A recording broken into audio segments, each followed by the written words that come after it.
السلام علیکم ورحمۃ اللہ تعالی وبرکاتہ۔ جامع رضویہ منظر اسلام کے آن لائن سبق میں آپ کا خیر مقدم ہے۔ پیارے بچوں، کھولتے ہیں اپنی کتاب ہدایت الحکمت، صفحہ نمبر 40۔ پہلے کچھ عبارت پڑھ لیتے ہیں، اس کے بعد مطلب سمجھتے ہیں۔ بسم اللہ الرحمن الرحیم۔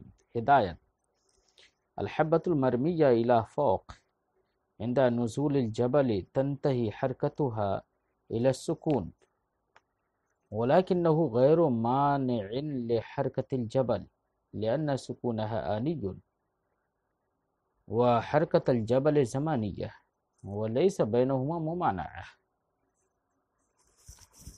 پیارے بچوں، آج ایک شبہے کا ازالہ کر رہے ہیں۔ شبہ یہ ہے کہ اس سے پہلے کے سبق میں گزرا تھا کہ دو حرکت مستقیمہ کے بیچ میں سکون لازم ہے۔ اگر ایک ہی جسم حرکت کرے اور پھر وہ حرکت ختم ہو، پھر وہ لوٹے، تو اس کے اندر دو حرکتیں مستقیمہ ہو جائیں گی، ایک جانے والی حرکت، ایک آنے والی حرکت۔ تو ایسی دو حرکت مستقیمہ کے بیچ میں سکون ضروری ہے، یعنی رکنا ضروری ہے تھوڑی دیر کے لیے۔ یہ بات اس سے پہلے کہی گئی تھی۔ اس بات کو لے کر ایک اعتراض ہے، ایک شبہ ہے۔ وہ شبہ یہ ہے کہ جناب، آپ ایک رائی کے دانے کو زمین سے اوپر کے لیے پھینکیں، چھوٹا سا دانہ ہے، اس کو آپ نے زمین سے اوپر کے لیے پھینکا اور اتفاق سے اوپر آسمان کی طرف سے ایک پہاڑ نیچے کے لیے اتر رہا ہو، پہاڑ گر رہا ہو نیچے کے لیے۔ اب یہ رائی کا دانہ جو ہم نے نیچے سے اوپر کے لیے پھینکا ہے، یہ رائی کا دانہ جب نیچے سے اوپر جائے گا تو ایک اس کی حرکت صاعدہ ہے، چڑھنے کی حرکت، اوپر جانے کی حرکت، اور پھر جب یہ پہاڑ گرتے ہوئے پہاڑ سے جب ٹکرائے گا تو ٹکرا کے نیچے آئے گا۔ تو نیچے جب آ رہا ہے تو وہ اس کی حرکت ہابطہ ہے، یعنی نیچے اترنے والی حرکت ہے۔ تو حرکت صاعدہ ایک حرکت مستقیمہ ہوئی اس کی، اور حرکت ہابطہ جو نیچے اترنے والی حرکت ہے اس کی، یہ دوسری حرکت مستقیمہ ہے اسی کی۔ اور آپ نے کہا تھا کہ ایک جسم کے لیے جب دو حرکتیں مستقیمہ ہوتی ہیں، ایک جانے والی اور ایک آنے والی، تو ایسی دو حرکت مستقیمہ کے بیچ میں آپ نے کہا سکون لازم ہے۔ اب اگر سکون لازم ہو تو یہاں پر حرکت صاعدہ اور حرکت ہابطہ، یعنی چڑھنے والی حرکت، اوپر جانے والی حرکت اور اترنے والی حرکت، ان دونوں حرکتوں کے بیچ میں پھر سکون لازم ہونا چاہیے۔ اگر دونوں حرکتوں کے بیچ میں سکون لازم ہو جائے گا تو اس کا مطلب یہ ہے کہ جب پہاڑ سے یہ رائی کا دانہ ٹکرائے گا تو ٹکرانے کے وقت میں تھوڑی دیر کے لیے ایسا آن پیدا ہوگا، ایک ایسا آن مانیں گے جس آن میں حرکت صاعدہ ختم ہو چکی ہوگی اور حرکت ہابطہ ابھی پیدا نہیں ہوگی، تو اب وہ اس آن میں اس کو سکون ہوگا۔ تو حبت مرمیہ یعنی جو نیچے سے رائی کا دانہ پھینکا گیا ہے، وہ رائی کا دانہ جب تھوڑی دیر کے لیے ساکن ہوگا اور ٹکرایا کس سے؟ پہاڑ سے، اوپر سے اتر رہا ہے، تو جب نیچے پہاڑ کے نیچے وہ دانہ تھوڑی دیر کے لیے ساکن ہوگا تو لازم آئے گا کہ یہ رائی کا دانہ پہاڑ کو بھی روک دے تھوڑی دیر کے لیے۔ اگر پہاڑ کو نہیں روکے گا، پہاڑ کی حرکت ہوتی رہے، تو یہاں پر بھی تو دو اثر متنافیین کا استعمال لازم آئے گا کہ حرکت بھی ہو رہی ہے اور جناب سکون بھی ہو. تو اس دانے کا سکون ہو، دانے کو اگر سکون ہوگا تو پہاڑ کو بھی سکون ہوگا. تو لازم آ رہا ہے کہ ایک چھوٹا سا دانہ، رائی کا دانہ، وہ پہاڑ کی حرکت کو روک دے، اور رائی کے دانے کا پہاڑ کی حرکت کو روک دینا یہ بالبداہت باطل اور محال ہے. اور آپ کے قول پر یہی بات لازم آ رہی ہے. جواب کا خلاصہ بچوں یہ ہے کہ جو ہم نے دانہ نیچے سے اوپر کے لیے پھینکا ہے نا، وہ تو ہماری قوت سے گیا ہے نا. تو نیچے سے اوپر جانے کی جو دانے کی حرکت ہے، اس کی ذات، دانے کی ذات کے ساتھ جو حرکت قائم ہے، اس کی جو حرکت ذاتیہ ہے وہ حرکت قصریہ ہے. یعنی پھینکنے والے کی طاقت سے وہ دانہ اوپر جا رہا ہے، اپنی طاقت سے اوپر نہیں جا رہا ہے. وہ حرکت کون سی ہے؟ اس کی حرکت قصریہ. اب یہ حرکت قصریہ کہاں تک رہے گی؟ جب تک کہ پہاڑ سے ٹکرائے گا. جب پہاڑ سے ٹکرایا تو اس کی حرکت قصریہ ختم ہو گئی، اور اب اس کی ذات کے طور پر، اس کی ذات کو بالذات سکون ہو جائے گا.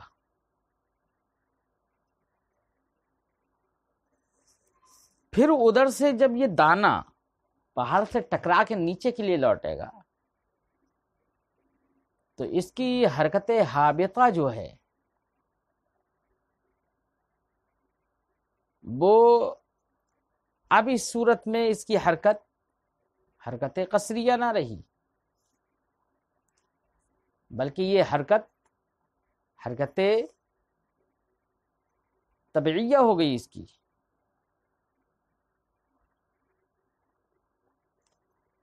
تو ایک طرف سے جانے کی جو اس کی حرکت تھی وہ حرکت قصریہ تھی،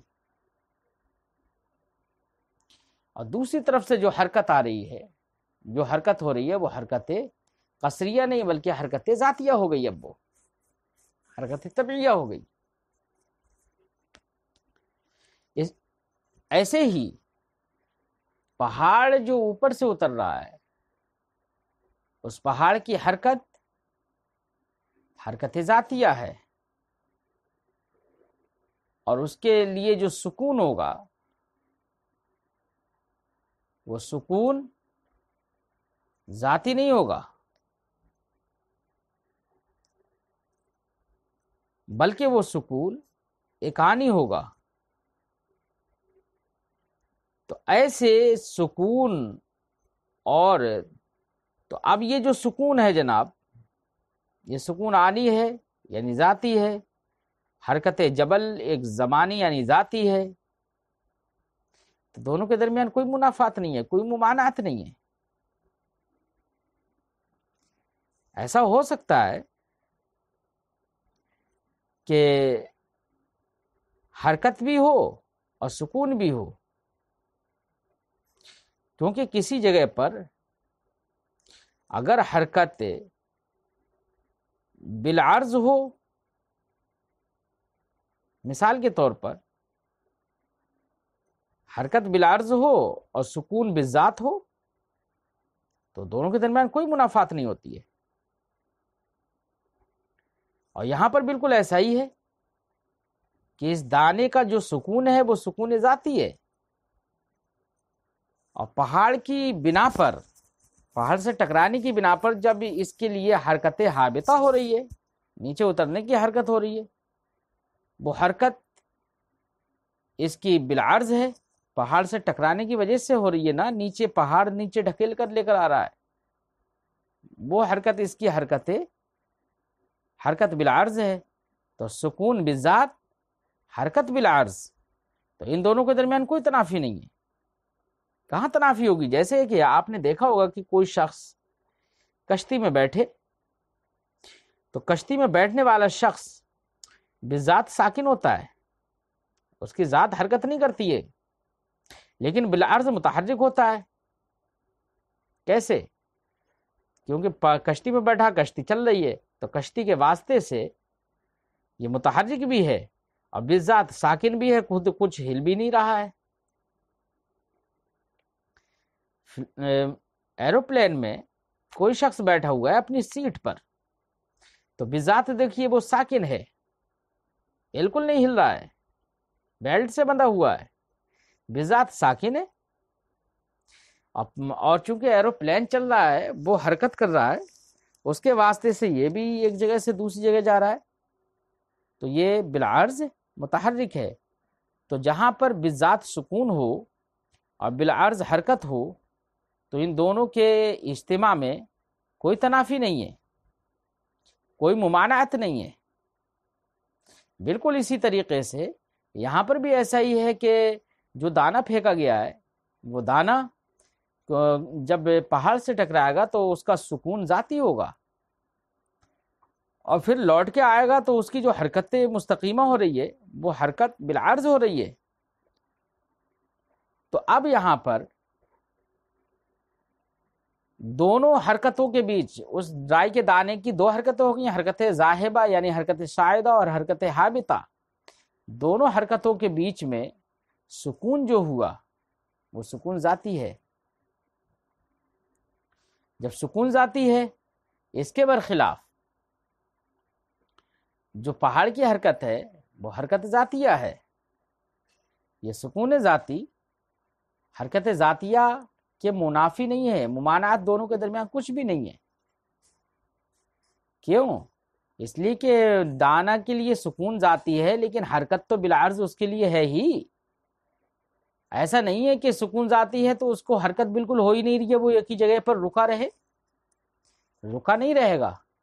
جب وہ دانہ ایک جگہ پر نہیں رکا رہے گا تو پہاڑ بھی کیوں رکے گا؟ اس لیے یہ دانہ جو نیچے سے اوپر پھینکا گیا ہے، اس کا سکون ذاتی یہ پہاڑ کے ٹھہرنے کو واجب نہیں کرے گا۔ بات سمجھ آئی؟ تو یہ ایسا ہو سکتا ہے کہ دانے کے لیے سکون ذاتی ہو اور حرکت بالعرض اس کو ہو، تو یہ نہ مطلب سکون ساکن بذات بھی ہو اور حرکت بالعرض بھی ہوتی رہی ہو۔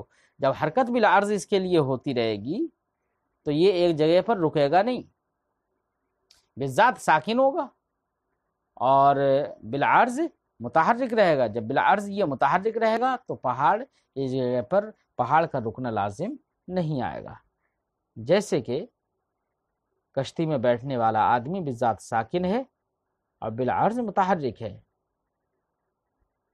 اور دو حرکت مستقیمہ کے درمیان سکون اس وقت ضروری ہے جبکہ دونوں ذاتی ہوں۔ اور یہاں پر لوٹ کے آنے والی جو دانے کی حرکت ہے وہ ذاتی نہ رہی، بلکہ وہ کیا ہے؟ عرضی ہے۔ اسی کو ہدایت سے تعبیر کیا ہے، گویا کہ ایک شبہ تھا، اس شبہ کے ازالے کو ہدایت، یعنی گویا کہ شبہ کو گمراہی اور اس کے ازالے کو ہدایت سے تعبیر کر دیا مصنف نے۔ فرماتے ہیں ہدایہ الحبۃ المرمیہ الی فوق، ایک وہ دانہ، رائی کا دانہ جو اس کو اوپر پھینکا گیا ہو، عند نزول الجبل، پہاڑ کے اترنے کے وقت، تنتہی حرکتها الی السکون، تو اس کی حرکت سکون کی طرف منتہی ہوگی، یعنی اس کی حرکت ختم ہوگی ٹکرا کر اور سکون پیدا ہو جائے گا۔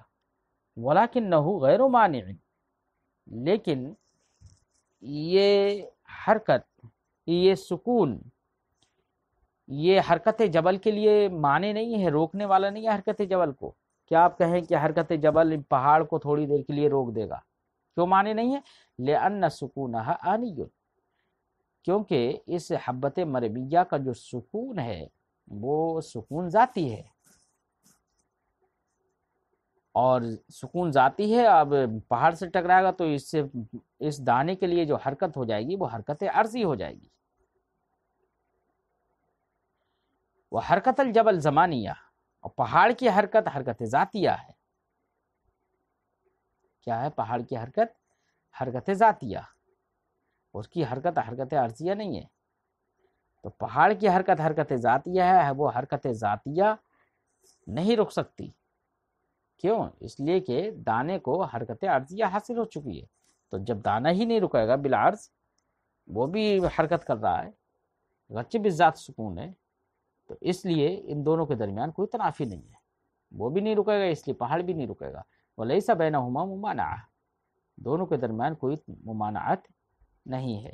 اس سلسلے میں کہ دو حرکت مستقیمہ کے بیچ میں سکون لازم ہے، اس سلسلے میں اعلیٰ حضرت علیہ رحمت و رضوان نے فرمایا کہ یہ بات غلط ہے، اس کا سخت رد فرمایا، اور دلائل قاہرہ سے یہ ثابت کیا ہے کہ دو حرکت مستقیمہ کے درمیان سکون لازم نہیں. جیسے کہ الکلمۃ الملہمہ میں اعلیٰ حضرت نے اس بات کو ثابت کیا ہے. کئی دلیلیں اعلیٰ حضرت نے اس بات پر پیش کی ہیں. فرماتے ہیں کہ اصل مسئلہ جو ہے وہ یہ ہے کہ جو آپ نے کہا نا حال وصول میں، ان لوگوں نے کہا تھا کہ حال وصول میں میل موصل ہے اور حال لا وصول میں میل غیر موصل ہے. تو میل موصل اور میل غیر موصل دونوں ایک وقت میں پیدا ہو جائیں تو اجتماع متنافیاً لازم آئے گا. اس لیے دونوں کے درمیان میں ضرور سکون ہوگا، یہ انہوں نے کہا تھا نا، تاکہ دو آنوں کا پیدر پہ ہونا لازم نہ آئے. تو انہوں نے فلاسفہ نے جو یہ بات کہی تھی، اعلیٰ حضرت فرماتے ہیں کہ جناب حال وصول میں جو میل ہے وہ میل فاعل نہیں ہے، وہ معد وصول ہے. کیا ہے؟ فاعل نہیں ہے بلکہ معد وصول ہے. معد یعنی پہنچانے والا. معد وہ کہلاتا ہے، معد وہ کہلاتا ہے کہ جو جب پہنچانے والا ہو، جیسے ہی پہنچنا پایا جائے فوراً وہ اپنا وجود ختم کر دے. تو یہ معد وصول ہے، نہ کہ فاعل وصول.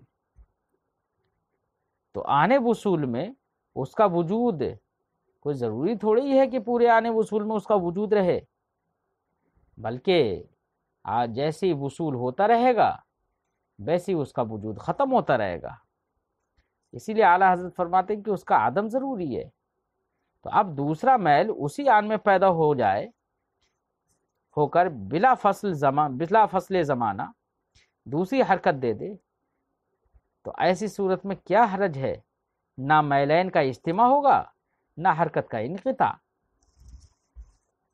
تو حرکت بھی منقطع نہیں ہوگی اور میلین کا اجتماع بھی نہیں ہو، کیونکہ معد وصول ہے وہ تو اب اپنا وجود ختم کر چکا. اب دوسرا اسی حال وصول میں دوسرا معد پیدا ہو جائے، دوسرا میل پیدا ہو جائے، تو نہ اجتماع ہوگا لازم، نہ اجتماع لازم آئے گا، نہ حرکت کا انقطاع، کہ جیسے ہی وہ ختم ہوا اسی کے ختم ہوتے ہی یہ پیدا ہو گیا اسی حال وصول میں. تو حرکت بھی نہیں رکی اور اجتماع متنافیین بھی لازم نہیں آیا. اعلیٰ حضرت نے کئی دلیلیں اس بات پر دی ہیں اور خود فلاسفہ کے قول کی تردید کی ہے. تفصیل کے لیے آپ الکلمۃ الملہمہ ہی کو ملاحظہ کریں، یا آپ کی کتاب ہدایت الحکمت پر جو حاشیہ تذکار الحکمت لکھا ہوا ہے، اس حاشیے میں الکلمۃ الملہمہ سے اس بات کو اعلیٰ حضرت کی پیش کردہ دلیلوں کو نقل کر دیا گیا ہے. تو چاہیں تو آپ اس میں بھی پڑھ سکتے ہیں. بہرحال دو حرکت مستقیمہ کے بیچ میں سکون ضروری ہے، یہ باطل ہے. اعلیٰ حضرت نے اس کی سخت تردید کی ہے، بہت سارے دلائل اس پر قائم کیے ہیں. آج اپنی گفتگو یہیں پر ختم کرتے ہیں. السلام علیکم ورحمۃ اللہ تعالی وبرکاتہ.